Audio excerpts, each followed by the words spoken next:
Just when fans thought they'd heard it all, I'll Be Sure went live and dropped a bombshell no one saw coming. In an emotional moment, he exposed what he claimed was the real reason behind D'Angelo's shocking disappearance. And what he said left fans stunned. Was it betrayal? Industry secrets? Or something far darker? Stay with me, because what I'll reveal that night changes everything people thought they knew about D'Angelo's downfall.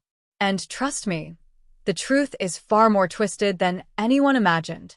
If you've been following the strange and unsettling silence surrounding the R&B legend, then you already know something about his sudden disappearance has never added up. For years, fans have wondered what really happened to the man whose voice defined an entire era of soul music. But when Al went live, his words sent shockwaves through the industry. He didn't speak like a gossip commentator. He spoke like someone who knew D'Angelo, someone who had seen what was happening behind the scenes. Tonight, we're diving deep into that live session. Every clue, every moment, and the reason Al says D'Angelo was pushed into the shadows. You won't believe the names that come up or the details that may have been hidden from the public for years. We're breaking down exactly what Al said, how fans reacted, and the surprising connections between D'Angelo's private struggles, the pressure of fame, and the dark forces that may have contributed to his disappearance. By the end of this, you may understand why so many believe Al took a serious risk by speaking out. But before we get into the full story, make sure you hit subscribe, turn on notifications, and leave a comment below. Now, let's get into what really happened the night Al decided to expose it all. Before Al's shocking revelations, we need to go back to the moment D'Angelo became more than just a singer. He became a symbol. In the mid to late 90s, D'Angelo wasn't just making hits. He was transforming the sound of R&B. His voice carried the soul of Marvin Gaye, the mystique of Prince, and a raw authenticity that the mainstream had been missing. With his debut album Brown Sugar, he didn't just gain fans, he earned respect. Critics called him the future of R&B. Women adore him. Men admired him. He had everything: the voice, the vision, the vulnerability. But behind that soulful voice was a man deeply uncomfortable with the version of himself fame was forcing him to become. Labels pushed him toward the sex symbol image. The media wanted scandal. Fans wanted perfection. Every move he made was examined under a microscope. And then came Voodoo, the album that made him an icon, and, according to many, the beginning of his unraveling. The now legendary Untitled, How Does It Feel? Video didn't just elevate him, it consumed him. Overnight, he became an object of desire. People stopped talking about his artistry and focused entirely on his physique and sensuality. That shift reportedly tore him apart.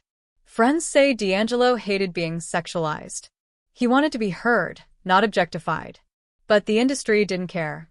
They didn't see a man, they saw profit. Slowly, he began distancing himself from public life. He stopped doing interviews. He became distrustful of labels and even some close associates. To outsiders, it looked like he was becoming reclusive. But according to what Al hinted during his live, there was something much darker happening.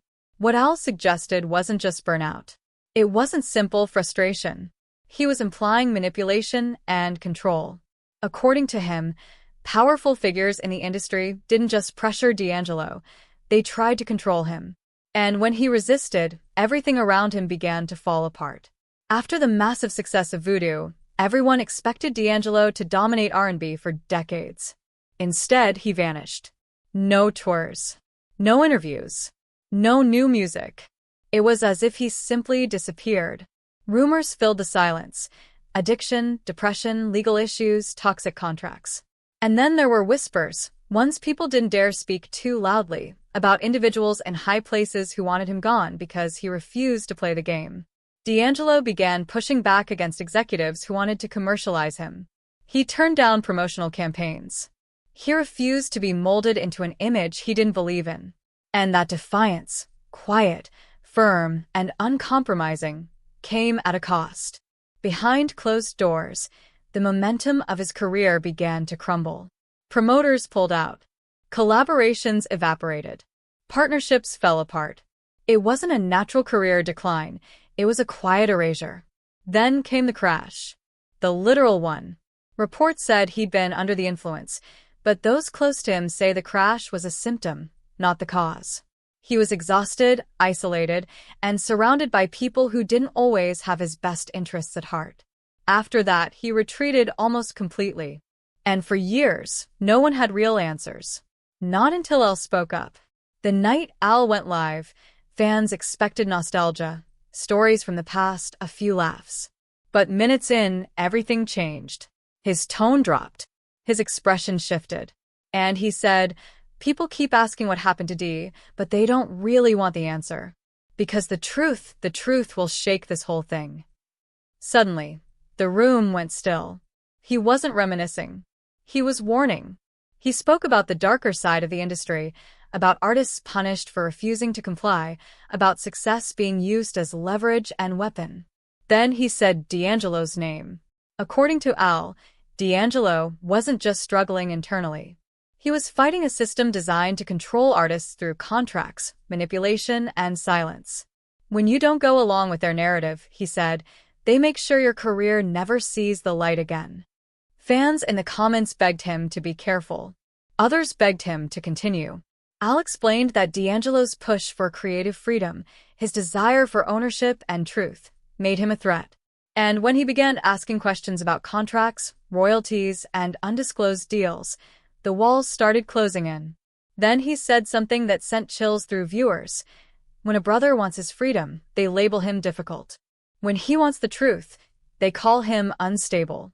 And when he refuses to bow down, suddenly, he disappears. He described meetings that should have never happened, smiles that hid betrayal, executives who privately undermined him. Without naming names, the implications were unmistakable. And then he looked into the camera and said, "I probably said too much already, but the truth has to be heard." Dee didn't fall off. They made sure he fell away. Within hours, clips of the live went viral. Fans demanded answers. But industry reaction was silence. Deliberate, heavy silence. No major outlet touched the story. Then the discrediting began. Quiet attempts to paint Al as emotional or misinformed.